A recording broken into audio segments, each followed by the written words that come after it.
Friday morning 6 o'clock அன்றைக்கி பார்த்திங்கன்னா நாங்கள் 4 பேரும் நான் ஹஸ்பண்ட் பசங்க எல்லோரும் சேர்ந்து செட்டிநாடு கிளம்பிட்டோம்.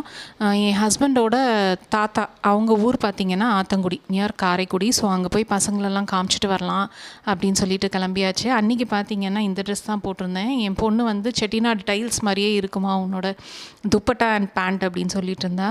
ஸோ கார் வந்து கால் டிரைவர் அரேஞ்ச் பண்ணியிருந்தோம். 6.5 hours to 7 hours ட்ராவல் பார்த்திங்கன்னா.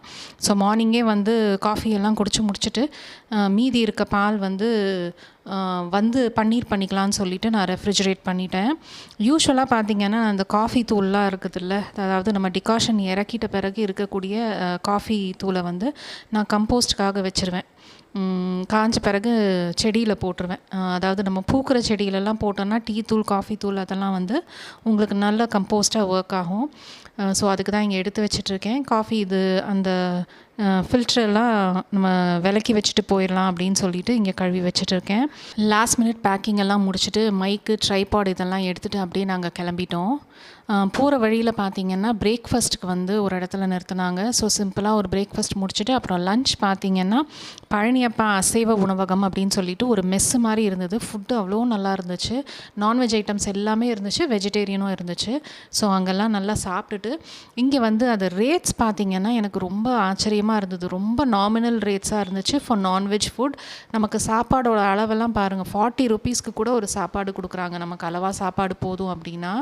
இங்கே வந்து நாங்கள் ஹோட்டலுக்கு செக்இன் ஆகிட்டோம். இது வந்து ஒரு குட்டி ரூம் டூர் மாதிரி, கபோர்ட்ஸ் எல்லாம் நல்லா ஸ்பேஷியஸாக இருந்தது. அதுக்கப்புறம் நாங்கள் 2 ரூம் எடுத்திருந்தோம். அதாவது நானும் என் ஹஸ்பண்டும் ஒரு ரூமில், பசங்கள்லாம் வளர்ந்துட்டனால அவங்களுக்கு ஒரு தனி ரூம் அந்த மாதிரி எடுத்திருந்தோம். ஸோ 2 ரூம் புக் பண்ணியிருந்தோம்.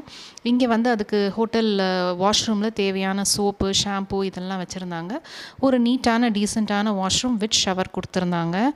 நாங்கள் தங்கின ஹோட்டல் பார்த்திங்கன்னா வெறும் லாட்ஜிங் மட்டும்தான். ஸோ சாப்பாடு நம்ம வெளியில் போய் தான் சாப்பிட்ணும். நிறைய ஹோட்டல்ஸ் இருக்குது. இதுதான் அந்த செட்டிநாடு டைல்ஸ். இது லேயிங் பார்த்திங்கன்னா உங்களுக்கு வந்து இங்கேருந்து ஆளுங்க எடுத்துகிட்டு வந்து இங்கே லே பண்ணுவாங்க. டைல்ஸும் இங்கே தான் ப்ரிப்பேர் பண்ணுறாங்க அவங்க. இங்கே வந்து அந்த ஹோட்டலில் நாங்கள் தங்கின ஹோட்டல் பேர் பார்த்திங்கன்னா சுப்புலக்ஷ்மி பேலஸ். ஸோ இந்த ஹோட்டலில் வந்து அவங்க அம்யூனிட்டிஸ் எல்லாம் கொடுத்துருந்தாங்க பேம்ப்ளெட்டில். ஈவினிங்காக பார்த்திங்கன்னா செட்டிநாடு காட்டன் சாரீஸ் வாங்கலான்னு சொல்லிட்டு RMR காட்டன் சாரீஸ்ன்னு சொல்லிட்டு ஒரு இடத்துக்கு நாங்கள் போனோம். அங்கே வந்து தறி நெய்கிற இடத்துலையே போய் நாங்கள் காட்டன் சாரீ வாங்கினோம். பெரிய பொண்ணுக்கு வாங்கலான்னு சொல்லிட்டு இங்கே வாங்கிட்டு மேட்சிங் ப்ளவுஸ் எதிர்க்கே ஒரு பெரிய கடை இருந்துச்சு, அங்கேயும் வாங்கிட்டு லாஸ்ட்டாக பார்த்திங்கன்னா டின்னர் வந்து ஃப்ரெண்ட்ஸ் ரெஸ்டாரண்ட்டுன்னு சொல்லிட்டு அங்கே ஒன்று இருந்துச்சு.